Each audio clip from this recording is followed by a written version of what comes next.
Okay, hello everyone, welcome to the video. So here, as you can see, we'll be painting the knight out of my chess piece series. This is the first base here.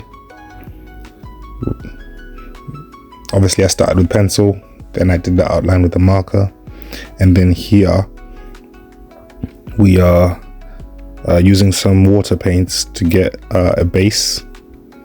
The colors we used here were mostly like a sort of beigey green. It was mostly beige here. You couldn't really see the green yet. It was like a light, like a off yellow beige, like an off-white kind of beige. You know what I mean.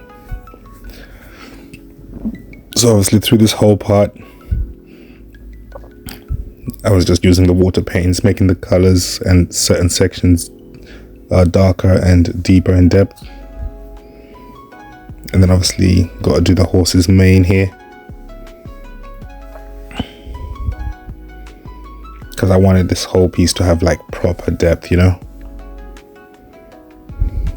And then here we start adding some of the darker colors. I think this is when we started mixing the yellows with the greens and the whites, which makes a very messy, earthy color. I did like this color, and I actually considered leaving the piece in this color, but I had a certain vision that I was trying to follow. So that's why we continued to make it darker and, you know, make the edges a little bit better.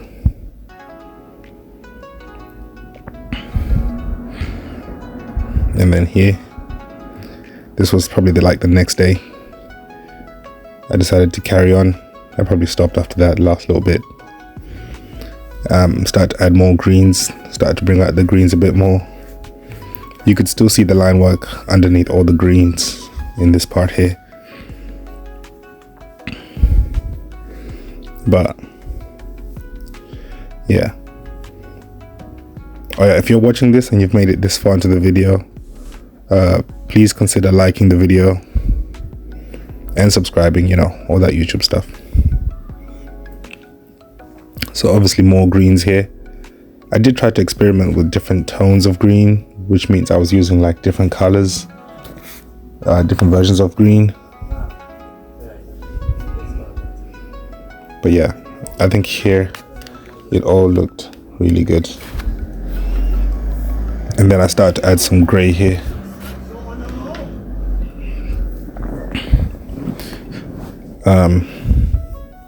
I started to add some gray onto the edges, because that gave me a sense of depth even in this early stage of the painting. It's funny because in the final piece I knew you would not be able to see much gray after I've added all the colors and everything, but you have to add the layers just so that you can see for yourself how it could look. Like the depth shows you the potential of what it could be.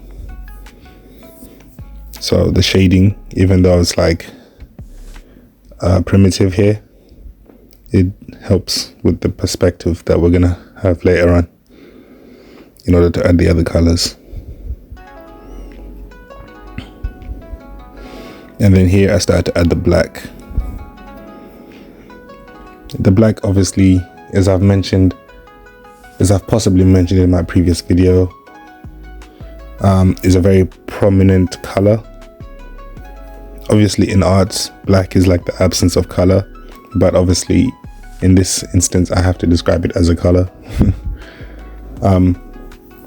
But yeah, obviously black is a very powerful color, so I tend to leave that to be to the last color that I add to most of my pieces, if it's going to be in there, because it's very powerful and it can be overbearing to all the other designs and colors you're using in the image.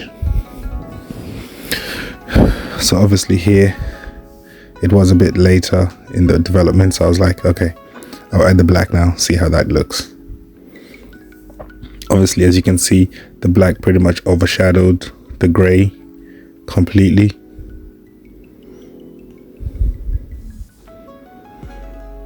But the grey still helped to give us definition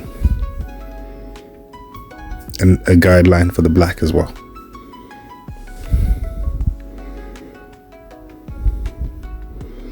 And the thing about black as well is that sometimes once it's on the canvas, there's no color that can take away from it. Like white can make it a little bit gray, but for the most part, once it's on there, and it demands your attention, you know. So obviously try to do the edges in the neatest ways that I could.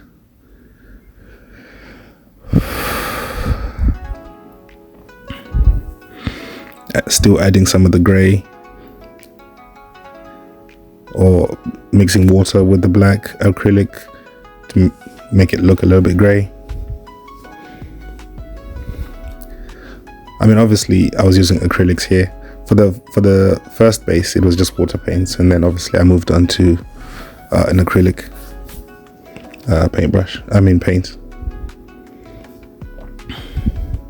At this point I could see like the vision coming to life, so I just sort of kept going. And then obviously the next day or next couple of days, I just kept working on these edges. So here obviously we were using some natural light to give us some more perspective, because I think the more perspectives you can get on a piece, the better for that piece, and the better for you as an artist, because it gives you new perspectives and new ideas to execute and use on your next project. So yeah, I think here I was going over the Baroque line work while I was watching a YouTube video, or listening to a YouTube video, should I say. I was going over it with an acrylic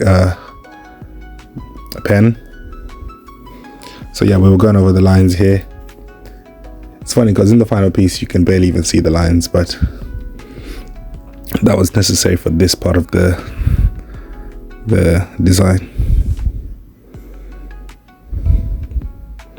Some could even say that this was probably the best part right here, and I should have just shaded a bit more of the black and blended it with this color, but that's not what I had in my head, so I had to just keep adding.